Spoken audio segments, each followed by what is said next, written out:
આજે અનંત ચતુર્દશી છે અને આજે રાજકોટમાં 7 જેટલા સ્થળો પર ગણપતિ વિસર્જનની વ્યવસ્થા કરવામાં આવી છે।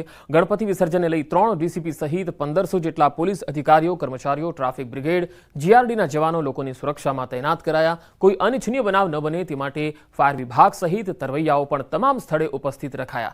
લોકોની સુરક્ષાને ધ્યાનમાં લઈ ફાયર વિભાગ દ્વારા ગણપતિ વિસર્જન કરાવવામાં આવી રહ્યું છે। રાજકોટમાં આજી ડેમ, પાળગામ, ન્યારા ગામ સહિતના વિસ્તારોમાં વિસર્જનની વ્યવસ્થા તંત્રએ કરી। રાજકોટ મહાનગરપાલિકા દ્વારા ગણપતિ વિસર્જન નિમિત્તે 8 જગ્યાઓ પર વ્યવસ્થા કરવામાં આવી છે, જેમાં fire staff, station fire officer, leading fireman સહિત મોટો બંદોબસ્ત મૂકવામાં આવ્યો છે। આગળ વધુ સમાચારો પર નજર કરીશું। હાલ રોકાઈશું એક બ્રેક માટે।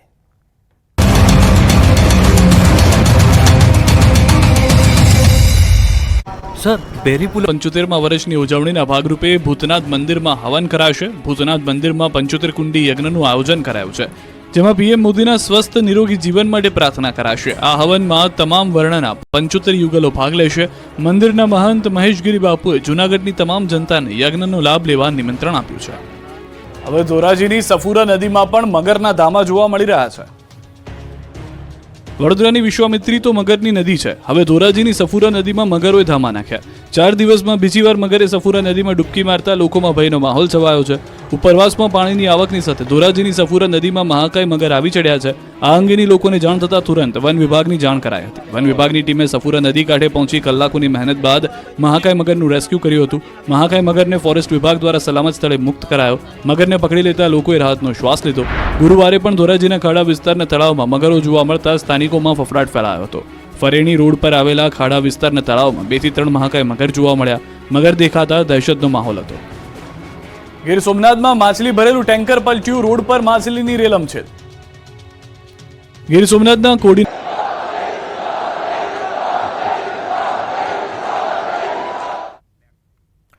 Welcome back. પ્રધાનમંત્રી નરેન્દ્ર મોદી જ્યારે સમય મળે કે જન્મદિવસ હોય ત્યારે તેમની માતાને મળવા પહોંચી જતા હતા।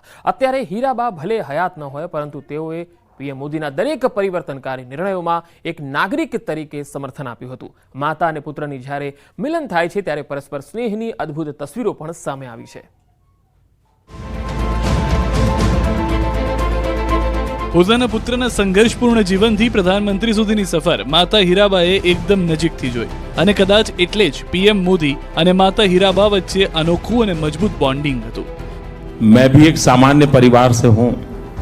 मेरे जीवन में मेरे माँ बाप का बहुत बड़ा रोल रहा है।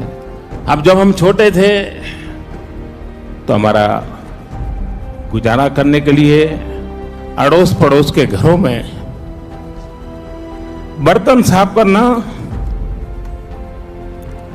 पानी भरना, मजदूरी करना। आप कल्पना कर सकते हैं कि एक माँ ने अपने बच्चों को बड़ा करने के लिए कितना कष्ट उठाया। જ્યારે જ્યારે પણ સમય મળે કે જ્યારે જન્મ દિવસ હોય ત્યારે તેઓ માતા હીરાબાના આશીર્વાદ લેવા અચૂક પહોંચી જતા। સામે હીરાબા પણ એક સામાન્ય માતાની જેમ પોતાના પુત્રની કાગડોળે રાહ જોતા।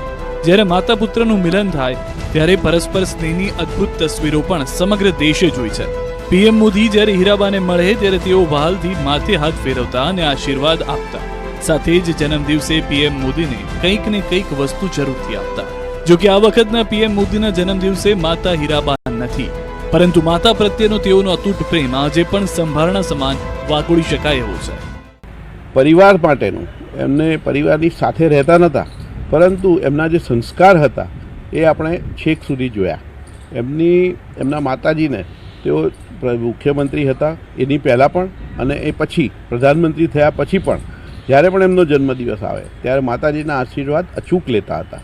તેઓ જ્યાં હોય ત્યાંથી માતાજી ગાંધીનગરમાં હોય તો એમની પાસે આવી જતા હતા અને એમની પાસે જઈ એમના આશીર્વાદ લેતા હતા। એમના માથે હાથ ફેરવે, એમને આશીર્વાદ આપે, અને હું માનું છું કે એ એમને વધુ શક્તિ આપતું હતું। આ સિલસિલો એમણે છેક સુધી જાળવી રાખ્યો, અને માત્ર એટલું જ નહીં, પણ જ્યારે એમના માતાજીનો દેહાંત થયો ત્યારે પણ તેમણે ખૂબ જ સાદગીથી, દેશના પ્રધાનમંત્રીના માતાજી હતા એટલે નહીં, પરંતુ એમના વ્યક્તિગત એમના માતાજીની જે કંઈ પણ એમને જવાબદારી નિભાવવી પડે અંતિમ ક્રિયાની, એ પતાવી અને પછી દેશની સેવામાં તરત જ લાગી ગયા હતા। એટલે એમણે દેશને માટે જીવનને સમર્પિત કર્યું છે પણ તેમ છતાં તેમના સંસ્કાર એ આપણે વારંવાર જોઈ શકીએ છીએ અને એમણે એમની એ સંસ્કાર અત્યાર સુધી જાળવી રાખ્યા છે અને ભવિષ્યમાં પણ એ વિશ્વને માટે ખાસ કરીને દેશના લોકો માટે આ એક પથદર્શક બની રહેશે. દેશને એક એવા પ્રધાનમંત્રી મળ્યા છે કે જેઓ અવિરતપણે વિરામ વિના અથાગ મહેનત કરી દેશની સેવા કરે છે. વડનગરમાં સામાન્ય પરિવારમાં જન્મેલા નરેન્દ્ર મોદી બાળપણ અને માતૃપ્રેમ અંગે તેમના મોટા ભાઈ સોમાભાઈ દામોદરદાસ મોદી જણાવે છે કે મારા નાના ભાઈનો માતા હીરાબા સાથે અનેરો નાતો હતો. અત્યારે માતા ભલે હયાત ના હોય, પરંતુ પીએમ નરેન્દ્ર મોદીના મનમાં મા પ્રત્યે અનહદ પ્રેમ છે અને એમની ભાવનાને કારણે જ માતાની સેવા સારી રીતે થતી હતી.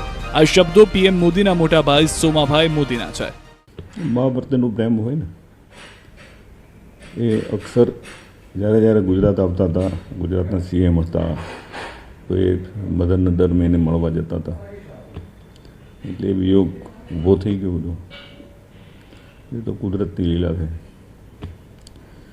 નરેન્દ્રભાઈના મનની અંદર મા પ્રત્યેનો જે પ્રેમ હતો ને, એનો પ્રેમ હતો અને એમની ભાવનાના કારણે માતાની સેવા પણ સારી થતી હતી. અને નરેન્દ્રભાઈ જ્યારે ગુજરાતના મુખ્યમંત્રી તરીકે શપથ લીધા ત્યારે એમણે મદનને ખાસ બોલાવ્યા હતા તો શપથ વખતે. એટલે આવી લાગણી ભાવના પણ છે. દેશનું ભલું કરવા માટે જ ભગવાને જન્મ આપ્યો છે એમનું, અને દેશનું સારું કરું જ છું. બરાબર, દેશની પબ્લિક ખુશ છે. પીએમ મોદીના નાનપણના સંસ્મરણો પણ પરિવારજનોએ વર્ણવ્યા. શાળામાં ભજવેલા નાટકમાં નરેન્દ્ર મોદીએ જોગીદાસ ખુમાણનું પાત્ર ભજવ્યું હતું. એ વખતે તેમના પાત્રમાં દેખાયેલી કુમારીને સોમાભાઈ મોદીએ બખૂબી વાગોળી. જોગીદાસ ખુમાણ નાટક હતું, એની અંદર જોગીદાસ ખુમાણનું પાત્ર એમણે ભજવેલું. બીએન હાઈસ્કૂલની અંદર એ કાર્યક્રમ હતો, જે નાટક મેં જોયેલું. એટલે બહુ પ્રભાવશાળી એમનું વક્તવ્ય હતું, એમનો આખો રોલ પ્રભાવશાળી હતો. એમને લોકો આજે યાદ કરે એ ટાઈપનો આખો એમનો રોલ હતો. પ્રધાનમંત્રી મોદી એક વિઝનરી નેતાની છાપ ધરાવે છે, જેનું ઉત્તમ ઉદાહરણ કચ્છનું ધોરડો રણ છે. પીએમ મોદીની દૂરંદેશી કેટલી તાકાતવાન છે એ ભાજપના નેતા ભરત પંડ્યાએ નજીકથી જોઈ છે.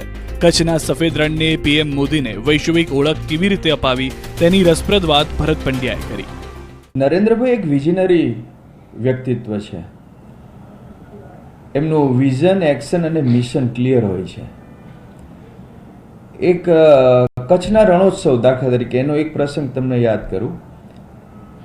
વર્ષો પહેલાં જ્યારે મુખ્યમંત્રી હતા એની પહેલાં એ પ્રચારક હતા ત્યારે કચ્છનું રણ એમણે જોયેલું અને એ વખતે એના મનમાં આવી ગયેલું કે આ કચ્છનું રણ જે છે ને એ દુનિયામાં ક્યાંય નહીં હોય એવું આપણા ત્યાં છે. એ વખતે એમને ક્લિક થઈ ગયેલું.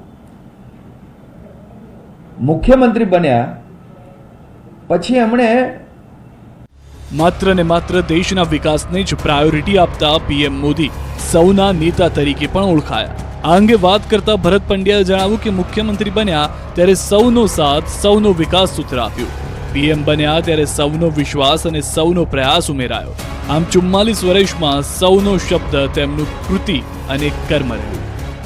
કાર્યકર્તા એમના ઉપર પત્ર લખતા ત્યારે એ હંમેશા જવાબ આપતા.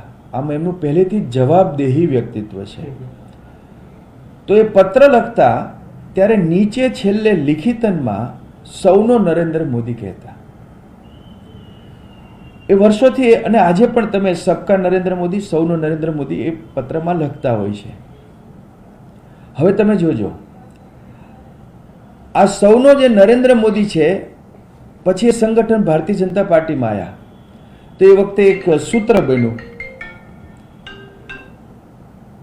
મારો ભાજપ સારો ભાજપ, મારો ભાજપ સૌનો ભાજપ. એટલે મારો ભાજપ સૌનો ભાજપ એ સંગઠનનું સૂત્ર બન્યું. પછી તો કાર્યકર્તાઓ પણ મારું ઘર ભાજપનું પરિવાર એમ કરીને તોરણો બનાવીને લટકાવતા હતા. એના પછી જ્યારે મુખ્યમંત્રી બન્યા ત્યારે એમનું સૂત્ર હતું સૌનો સાથ, સૌનો વિકાસ. અને દરેકને યોજનાનો લાભ મળે નીચે સુધી એ પ્રકારનું આખું તંત્ર ગોઠવું. એ આપને ખબર છે, ગરીબ કલ્યાણ મેળા હોય કે કોઈ પણ યોજના હોય કે દરેકને લાભ મળતો, સૌનો સાથ, સૌનો વિકાસ. પીએમ બન્યા, સૂત્ર ઉમેરાણું. સૌનો સાથ, સૌનો વિકાસ સૂત્ર હતું, સૌનો વિશ્વાસ અને સૌનો પ્રયાસ એ ઉમેરાણું. આ 42-44 વર્ષ સુધી એ શબ્દ એમનું કૃતિ બન્યો, એમનો વિચાર બન્યો અને એમનું કર્મસૂત્ર બની ગયું. હવે આ શબ્દ પણ ક્યાંથી આવ્યો એ જોજો તમે. આંખ ધન્ય છે એ પુસ્તક જે એમનું છે એમાં એક કવિતાની એમની એક પંક્તિ છે, કોઈની પાસે નહીં લેવું દેવું, કોઈની પાસે નહીં લેવું દેવું, કદી હોય નહીં મારું તારું, દુનિયામાં જે કંઈ છે એ મનગમતું મજિયારું. મજિયારું એટલે સૌનું. આ શબ્દ પણ અહીંયાથી. એટલે એ શબ્દને કેવી રીતે પોતાનો જીવનનો કાર્યમંત્ર બનાવી દે છે એનું આ વિઝનરી પુરુષ જ કરી શકે, બીજું ના કરી શકે.